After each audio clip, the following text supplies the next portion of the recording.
dog, tarp, little pyramid parasol meant to be elevated. You've seen me use it before. Belt kit tools, second dog, potential problems, prevailing wind north northeast in this part of Bulgaria, north south, dog, me. Gonna try and rig this up. Gonna cut some trees, gonna use this mulberry tree as my kind of defensive tree, because it's strong enough for anything that falls in this direction, which I doubt, but it could happen. This is going to save my sorry ass, hopefully. Anyway, if not, won't get uploaded, will it? Simple as. Okay, over and out for now.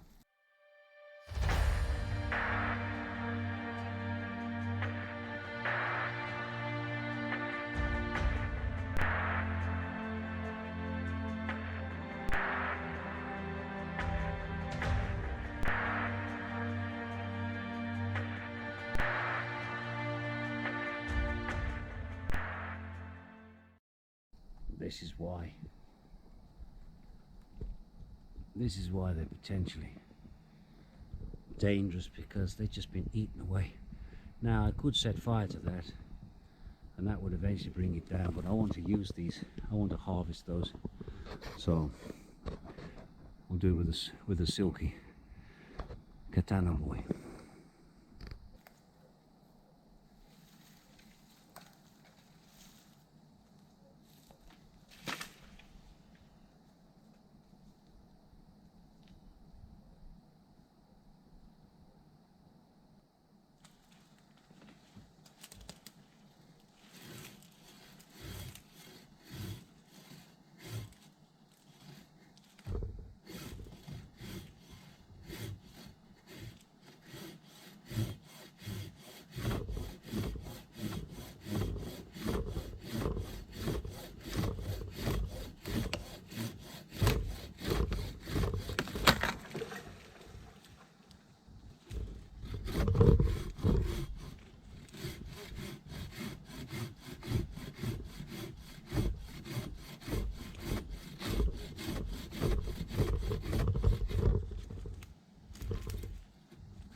Saw caught.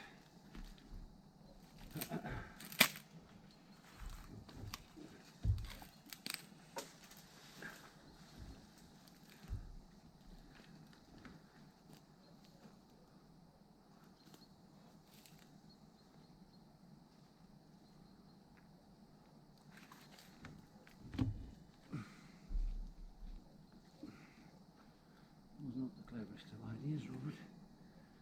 Okay. Let that sit in there. Try to shove it up there a bit. And bend our blade. Need to wedge this up.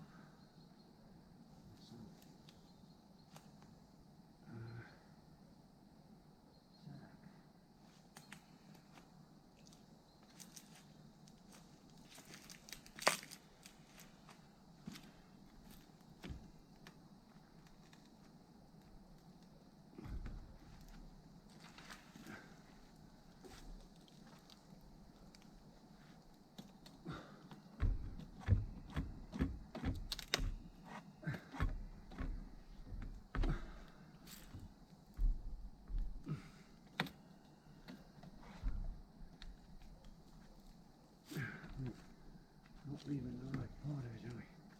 Need to leave it down there.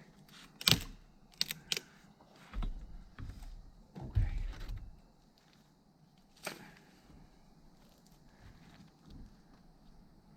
If it wasn't for this, I'd be able to get it out.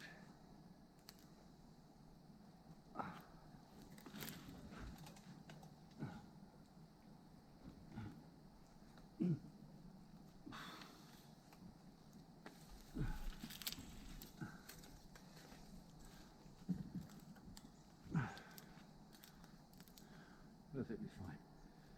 So, how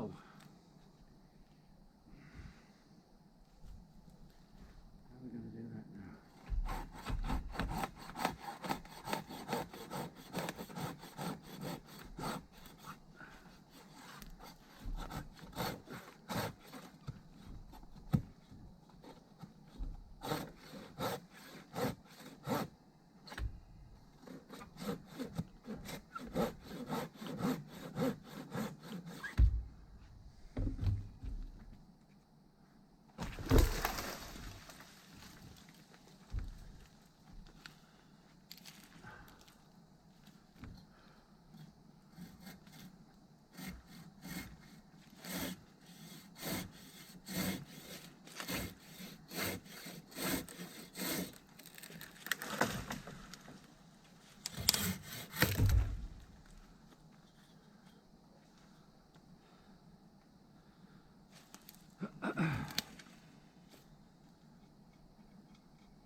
stiff you get with age.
Okay,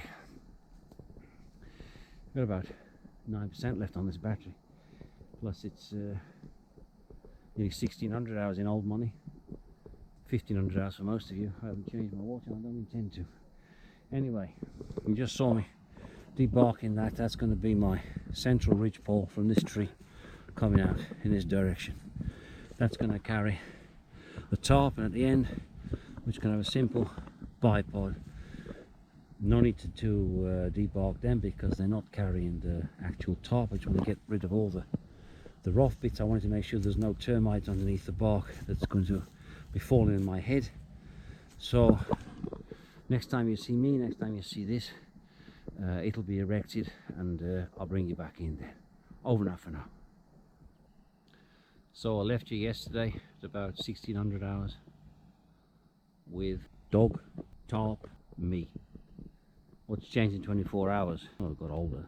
Well, what we did, we started out with this LIDL Parasol, whatever you want to call it, that's meant to be suspended. And it doesn't have very many tie-out points.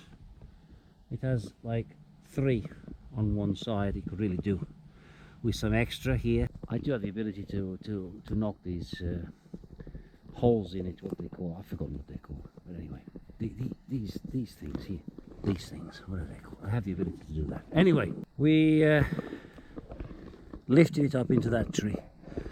We have a ridgepole running the full length of that, which I think is like 4 meters. And then I decided, well, I have this canvas tarps that I bought. I paid about €7 each, and they're about poncho size, and they're very good, but they didn't put the holes. The holes don't match. It's like somebody just willy-nilly just punched some holes in, and so you can't really fasten them together. But in this is 2 halves, and this covers this central part. Would have to be some really driving rain to get into here. So I have a front part which is canvas, and the roof part is overlapped by this Parasol. That's my windy side, and I can lower that, but my intention is actually to higher it bit by bit when I start to fill out at the back, which I will do. So the idea is that I'll make a raised bed, not today, and I'll do some different things with this. It's not going anywhere. It's really rigid. I mean really rigid. I just wanted to make sure that I don't get some robbing here. I've worn everything off. I mean, I've made everything blunt, but I'll put some rubber underneath that. Although it's not going anywhere, I put some stoppers in just to make sure that, you know, should Bigfoot come along in the night and kick the poles, it's not going to knock them out of situ. But as I say, it's rock solid. And what did I do that's not bushcrafty? Well, I used a couple of aluminium poles that I have from some project, or actually it's a third part. It was too high. I just used the 2 parts.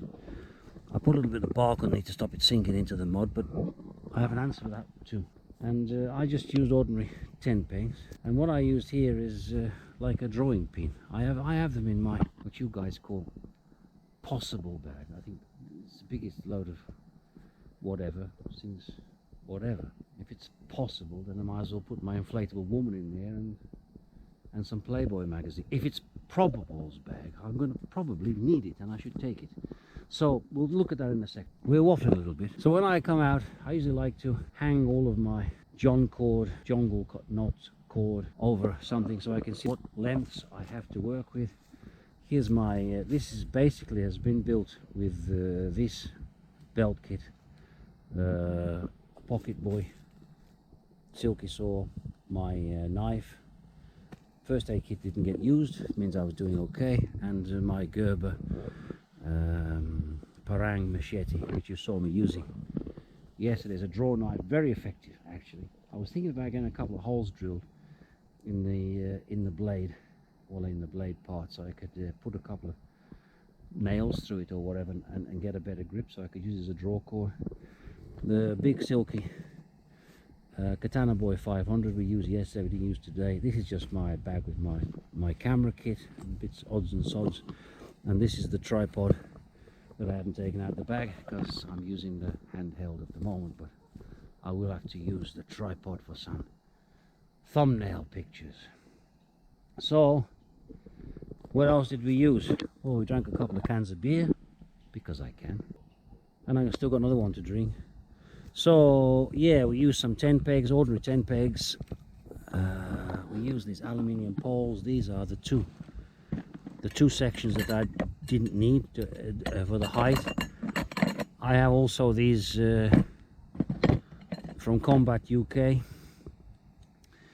if I need them, but yeah, I didn't need them, and I've used paracord where I need the strength, but when I did the lashing on this, I don't know if it show from the inside or not, but yeah, when I did the lashing I just used this cheap baling string because it's too thin for the baler.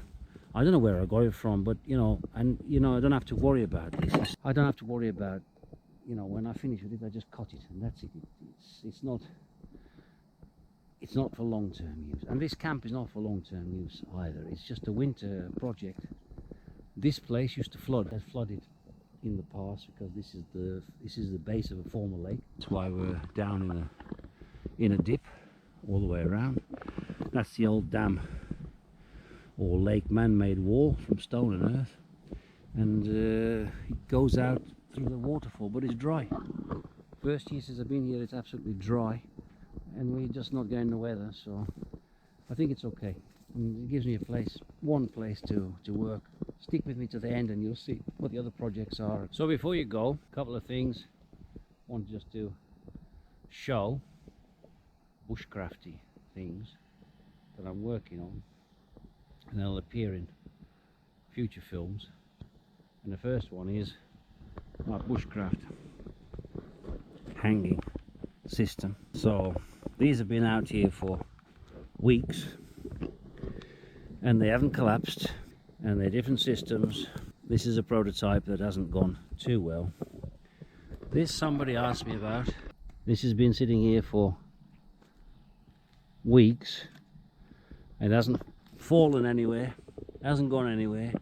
Can adjust the level of it. I can't really do it one-handed holding the camera.